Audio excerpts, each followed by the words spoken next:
बिस्मिल्लाहिर्रहमानिर्रहीम। अस्सलाम वालेकुम वरहमतुल्लाहि वबरकातुहू। क़ाला रब्बि इश्रह ली सदरी व यस्सिर ली अमरी वहलुल उक़दतम मिन लिसानी यफ़क़हू क़ौली। Rabbi zidni ilma, Rabbi zidni ilma, Rabbi. Student, today going to start chapter number 4, which is algebraic expression and algebraic formulas.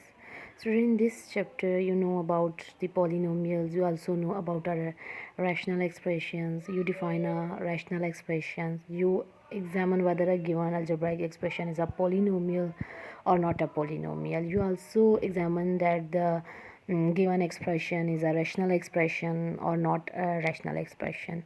So student, first of all we learn about algebraic expression. Student, you know the algebraic expression that contains the variable, the coefficient of variable, the degree of variable, the constants with operations of addition and subtraction are applied to the algebraic terms. We obtain the algebraic expressions. The expression that contains the operation separated the terms with the help of operations plus or minus. So student, I think you clear about algebraic expression. So student, now what is polynomials? Polynomials mean long terms, mean more than more than two terms, several terms. So the polynomial in which the same variable contain the different parts. So students, again polynomial in which we have more than two terms, different same variable having different parts, but in a sequence, like first of all a n x to the power n, then reduces n minus 1, then reduces again n minus 2, then it's so on, and n is the highest power of x, and it is non-negative integer. Notice the point, it is non-negative integers, which is called the degree of that polynomial, and each coefficient is a real numbers. So the coefficient of the highest power of x is called the leading coefficient of that polynomial. Now student, what is rational expressions? First of all, rational expression in the form of quotient, in the form of fraction, where both the numerator and denominator contains the polynomials. So in the rational expression, two polynomials, first is p of x and second is q of x. P of x contain the numerator and q of x is the denominator of that rational expression. So student, notice in the rational expressions in the form of quotient, they contain the two polynomials p of x and q of x, and p of x in called the numerator and q of x is called the denominator of that. Student, आज हम exercise number 4.2 start करने जा रहे हैं, जो आपकी book पे page number 87 पे दी गई है। स्टूडेंट, एक्सरसाइज को शुरू करने से पहले आपको स्टूडेंट रिवाइज़ करवाना फार्मूले ज़रूरी है, और ये फार्मूलाज आपने याद करने हैं, और ये जो 1 2 3 4 5 6 फार्मूलाज दिए हुए हैं, इसी की बेस पे आपकी एक्सरसाइज सॉल्व होगी। तो फार्मूला नंबर 1 है a plus B whole square plus a minus B whole square is equals to 2 bracket a square plus b square bracket. तो a plus B whole square plus a minus B whole square is equals to 2a square plus b square within a bracket. Second, इसी तरह से अब आपके पास ये plus का sign है और ये आपके पास माइनस है। बेस्ट ये है कि आप फार्मूलाज याद ना करें, अगर आप याद करेंगे तो वो आपको भूल जाएंगे और आप मिस्टेक कर देंगे उसमें। आप इसको समझें कि देखें, जब a plus B whole square plus a minus B whole square था, तो उस वक्त आपके पास वो किसके इक्वल दिया गया?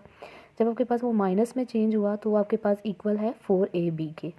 इसी तरह से जब थ्री वेरिएबल्स हैं a plus B plus C, a plus B plus C whole square is equals to a square plus b square plus c square plus 2 within a bracket a b plus b c plus c a। ये जो है ये आपके पास दोबारा से repeat किया गया है, सेम फार्मूलाज हैं, 2 टाइम्स रिपीट किए गए हैं। अब आपके पास आ जाता है a plus B whole cube is equals to a cube plus b cube plus 3ab within a bracket a plus b। इसी तरह से a minus B whole cube is equals to a cube minus b cube minus 3ab within a bracket a minus b। तो student ये फार्मूले समझने आपके लिए must हैं एक्सरसाइज नंबर 4.2 को सॉल्व करने के लिए। आज हम 4.2 में क्वेश्चन नंबर 1 2 3 4 5 6 7 8 सॉल्व करेंगे।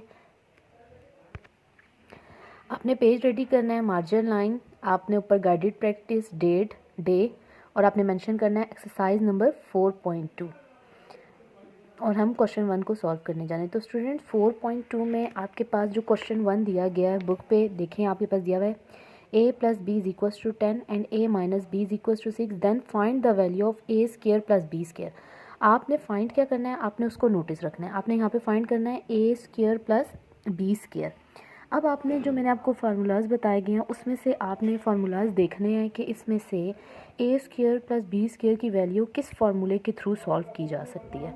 तो अब आप देखें कि इस फार्मूले जो फार्मूला नंबर 1 है इसके थ्रू आपके पास a प्लस बी स्क्वायर की वैल्यू फाइंड की जा सकती है। 2 जो है आपके पास, जो कोफिशिएंट 2 है वो तो आपके पास कैंसिल हो जाएगा लास्ट में डिवाइड जब होगा, लेकिन इससे ना हम इस फार्मूले से क्वेश्चन नंबर 1 को सॉल्व कर सकते हैं। क्वेश्चन नंबर 1 में आपको गिवन क्या दिया गया, आपको गिवन दिया गया a plus B is equals to 10। मैंने गिवन लिख लिया a plus B is equals to 10 और a minus B is equals to 6। Then find the value, आपने टू फाइंड द वैल्यू आपने वैल्यू क्या फाइंड करनी है, a square plus B square की वैल्यू फाइंड करनी है। फार्मूला आपने यूज़ करना है a plus B whole square plus a minus B whole square is equals to 2a square plus b square. अब स्टूडेंट्स देखें a प्लस बी की आपको वैल्यू दी गई है 10, तो यहाँ पे आपने वैल्यू पुट कर ली। a माइनस बी आपको वैल्यू दी गई है 6, आपने वैल्यू पुट कर ली is equals to 2a square plus b square as it is. अब 10 square mean 10 multiply by 10 is equals to 100, 6 multiply by 6 is equals to 36, 2 as it is और a square plus b square.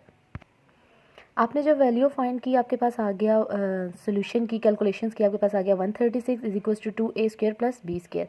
अब divide किया गया 2 on both side, क्योंकि हमने find क्या करनी थी value a square plus b square, तो 2 उसके साथ एज अ कोफिशिएंट जो है मल्टीप्लाई हो रहा है, तो उससे मतलब कैंसिल करने के लिए हमने 2 को क्या करना है, डिवाइड करना है बोथ साइड्स पे।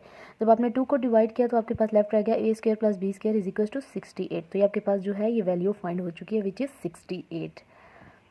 इसी तरह से आपके पास क्वेश्चन नंबर 2 दिया गया है, क्वेश्चन नंबर 1 का पार्ट 2 जो आपको दिया गया है a plus B is equal to 5 and a minus B is equal to square root 17, then find the value of A B. अब आपने ए बी वैल्यू फाइंड करनी है। अब आपने फार्मूला मैच करना है कि इन सब फार्मूलाज में से मैं कौन सा फार्मूला यूज़ करूँ कि मेरे पास ए बी की वैल्यू फाइंड हो जाए।